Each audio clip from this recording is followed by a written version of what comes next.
Milo the Dinner Guest by N.C.A. In woods thick, valley wide, swamp wet, desert dry, in trees and cliffs and few and many humans make their home. They take their time renovating and building and commanding the land, making for their families a home. It is in their best interest to protect, to provide, and live in camaraderie with their fellow humans. Male and female, young and old, they specialize and create tools and weapons to guard against things with heavy footfalls that come from dark places. Between two rivers, there's a 5 mile stretch of thick wood. Milo walks along the worn path beneath the shade. At his side, a dairy cow with coat splotched black and white follows. Dancing along her and Milo's hide were rays of sun that shoot through the canopy above. Milo looks like a human from very far away, if you couldn't compare him to a tree. If you could, you'd see he's entirely too tall, and should your eyesight be better than the average human, you'd see that his traveling companion has more in common with him than one might first assume. Gref has built his home between two rivers. He carved a mile-wide circle and made much profit selling the lumber he didn't use to build his wife a house. He recently hired a team of men to dig for him a ditch from the river to a pond he is currently digging himself. From there, he would use the water to grow his crops in a small orchard he is growing from the wild apples he had found on the land. Gref is an ideal man who loves his wife and his son with all of his heart and does his best to protect his family from things with heavy footfalls that come from the woods. Milo pushes away some branches from his face as he steps into the clearing. He immediately notices that up ahead the chaos of the forest was replaced by rows of skinny fruit trees that even from a distance smell of apples. To his left is an empty field of dirt and small weeds, and to his right a hole and the smell of a dirty human. Gref has never seen a minotaur as closely as this. He has only heard of legends passed down by his father from his father's father, and seen them from a distance, herds of them traveling on great clouds of dust. Unlike the minotaurs of his childhood stories, this one wears trousers and a backsack that are both its size. Its hide is a caramel cream color and its hooves are the color of charcoal. It stands upright, towering as tall as a tree, with the faint slouch of a traveler. Its arms, thick as logs, and it has 3-fingered hands, one of which is clutching the reins of an innocent-looking dairy cow. The minotaur turns its bovine head in Gref's direction and sniffs the air. Milo freezes, standing still, aside from the hesitant fluttering of his spoon-shaped ears and the nervous flick of his tail that folded over the brim of the rear of his trousers. Tess, his oblivious dairy cow, notices not the human and only stops when her leash is pulled taut. Milo was no stranger to this situation. He knows that there are very few things he can do to put the human at ease. Gref knows that if he moves, he might trigger the beast's predatory instincts. The two of them stare in terrified silence of each other. The patter of small feet comes running through the orchard. A triumphantly small boy, with stick in hand, rumbles towards the monster. This is the day that Gren the Great's legend begins. Gref sees his young boy charge towards the minotaur and hesitantly yells, "Gren!" still too afraid to leave the assumed safety of his hole. Gren hears his father's cry of fear, and instead hears encouragement, bounding forth to make the first strike. Milo witnesses a small, gnome-like creature bound from the small trees. It smells like a human holding aloft a stick. The human cries out some concerned noise. Milo steps out of the small creature's path and watches it bumble past. Gref gathers his courage and emerges from the hole, still covered in dirt, and dashes for his son. The minotaur steps between him and his boy. Gren looks up at the minotaur as he whizzes by. The monster had been too fast for Gren's first strike, but surely if he could... Oof! Gren the Great falls flat on the ground. Milo lets out a small snort of amusement, seeing the decidedly adorable gnome fall flat on its face. He kneels down and offers his finger to help the small thing up. Gref ducks around the Minotaur to find his son on the ground and the beast reaching for him. Gren! He watches his boy sit up and instinctually grab the finger of the Minotaur to stand up, and Gref goes to hold his son. Milo watches the gnome get up and the human rush from behind him to hold the small one. He decides that now is a good time to introduce himself. My name is Milo, he begins, and this is Tess. Milo tugs Tess's leash. They call me Gref, and this is my son Gren. Oh, that's a baby human? Asks Milo. I'm no baby, interjects Gren. I'm Gren the Great, and you, monster, are attacking my daddy's orchard. Actually, Gren, starts Gref, I think the big guy's just a traveler. Mm-hmm, nods Milo. Aww, cries a disappointed Gren. The group begins to walk along the path that bisects the orchard. What are you, anyway? I'm a Minotaur, replies Milo. Where are you headed? Gref lifts his son over his shoulders. Oh, I'm just traveling my family's seasonal trail. It's a path that runs across the land in a circle, along great and beautiful places to feed. Milo's stomach growls. They arrive at a 3-story, handcrafted, lovingly kept log cabin. A human woman, nearly as tall as Gref, appears from around a corner with a big copper pot. She freezes when her eyes fall on the large stranger. Hey, honey, Gref waves at the lady. We have an unusual dinner guest. Oh, says the woman. And what do we serve it? Oh, I couldn't, mutters Milo. If I recall, Minotaurs are carnivorous, love. Gref lowers Gren to the ground. Go help your mother. No, actually. Minotaurs eat greens and fruits, Milo interjects. He ties Tess to a post and pulls off his backsack and, after rooting around for a second, produces a roll of cloth. Inside are fruits and greens that Gref has never seen. Well, if it eats like a cow, you two will have to go get more fruits from the orchard. Gref's wife takes Gren into the house.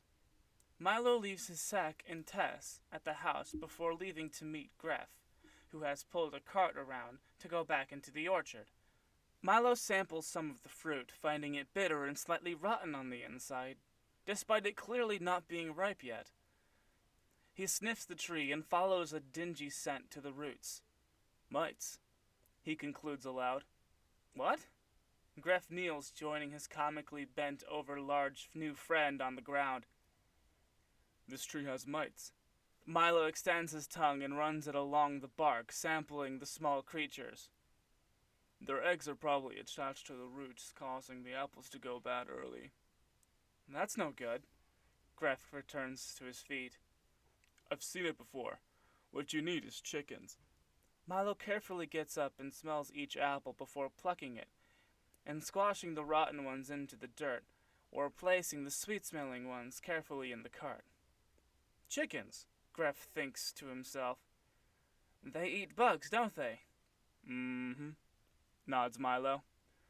I understand they also give eggs, if they are fed well. I don't eat eggs, but I've seen humans keep chickens for that very reason. Well, your daddy must have been a smart guy. Cow? Milo chuckles to himself. He thought himself wise, yes. Where are your folks now? Milo stops for a moment, says nothing, and returns to apple picking. They're gone. They continue to pick in silence till the cart is full.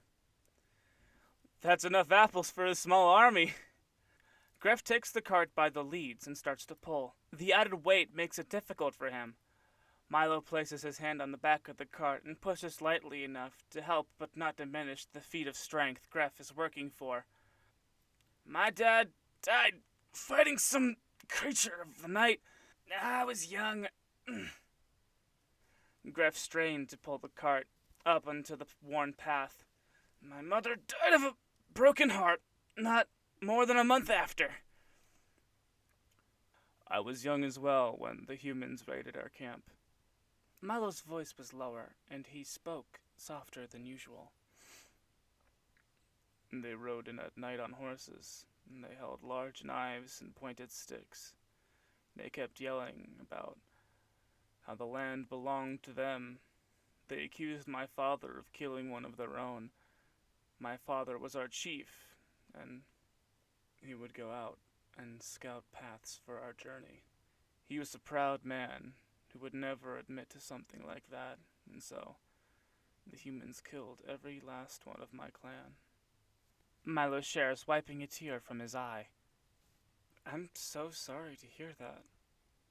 Gref pulls the cart around, parking it right outside the kitchen window, and knocks on the shutters. Betty, we got the apples you need. They're right here by the window. Thank you, dear. Gref's wife, Betty, replies from inside. Can I go out and play with Milo, Ma? Gren's voice is heard. Only if your father is there. Gren gallops out of the house, this time with a proper wooden sword and a pot lid for his shield. Prepare to meet the old ones, monster! Milo pulls his ears back and lets out a performative grunt of surprise. No! Not the legendary human Gren! Gren charges at Milo, and Gref pulls a reed from the ground and chews on it, leaning against the house. The three of them play until sundown. Betty pulls the dinner table outside and hangs some lanterns around to light the meal. Milo had smelled honey and cinnamon from the house and sat on the ground in front of the table awaiting the food. Gren, after some prodding from his mother, set the table for his family, and Gref brought a large bowl and a full pitcher of water just for Milo. Betty pulled out a bale of hay for Tess. Isn't it weird that you have a pet cow? Gren pulls some hay strands from the bale and feeds Tess. I don't think so, Milo says, sipping some of the water given to him. When I travel along the coast, I see humans keep small, hairy humans on their shoulders. Although, the small humans have tails, so are they even humans? Whoa, really? Gren exclaims as he attempts to climb Milo's knee. You've been everywhere! Get down from there, Gren, and sit for dinner. Betty peels her son off Milo and sets him on a log in front of one of the place settings. My wife is the best cook a man could ask for, Milo. Gref sits down at another place setting. Aren't you forgetting something, dear? Betty brings out the big copper pot and sets it on the table. Ah, yes. Gren claps his hands together, and Betty and Gren follow suit. We remember the old ones, and thank them for their knowledge and the resources for this meal. Gren raises his hands to the sky and claps 3 times, and the trio digs in. You guys pray just like my family did. Milo watches as Betty serves him first, their unusual dinner guest. A sweet apple slop, peppered with cinnamon, slides off the ladle, and 4 servings later, Milo is stuffed. Thank you all for your hospitality. It's been a while since I've met kind humans like yourselves. Milo reaches into his sack and produces an ocarina. Gren's eyes grow wide as he takes in the instrument. An ocarina made for a minotaur is as big as Gren, with holes as wide as one of Milo's large fingers. If you'd let me, I'd like to repay you. Milo inhales and begins to play. The group is mystified with the low tones that now come out of the large clay instrument. Gref races inside and fetches his own ocarina. He, with few hiccups, joins Milo with the high bird-like sounds from his small mouth. Betty claps along, and soon the group is up and dancing around. Gref and Betty dance a duet, with Betty's hands on Gref's hips from behind, and Gref leading her in a gallop. Milo taps one of his hooves, and Gren bounces his silly bounding child dance. The fireflies light the surrounding forest, adding to the atmosphere. A truly magical night for this small farm. The humans grow tired, retire to their cabin, and offer their unusual guest the only lodging that he can fit in. A new and clean stable, as they have yet to get any animals. Milo and Tess lay down together in a bed of straw and drift to sleep. From down the road, the light of torches, like wisps, wind their way to the farm. I'm telling you, I saw a minotaur, whines one of the voices. Will you shut up? We've been digging a ditch all day. We don't want to hear about that stupid mythical cow man, scolds another. Our families aren't safe, that is all I'm saying. Hey, Pa, a smaller, more curious voice peeks into the stables. Check out this weird cow Gref got. What are you... The first voice stops sharply and peers in. Slowly, come with me, boy. The two back away. The Minotaur's in the stable. Imagine the pig increase if we dig that stupid ditch and rid his property of a demon cow. He speaks in excited whispers. Aye, ready your tools, boys, rallies the second voice. You two circle around and wait for my signal. In woods thick, valleys wide, swamps wet and deserts dry, in trees and cliffs and few and many, Minotaurs travel as is tradition. They take their time scouting the land, making for their families a safe path. It is in their best interest to protect and to provide and to live in camaraderie with their fellow Minotaurs, and at all costs stay with the herd, male and female, young and old. They stick together to guard against things with heavy footfalls that come from dark places.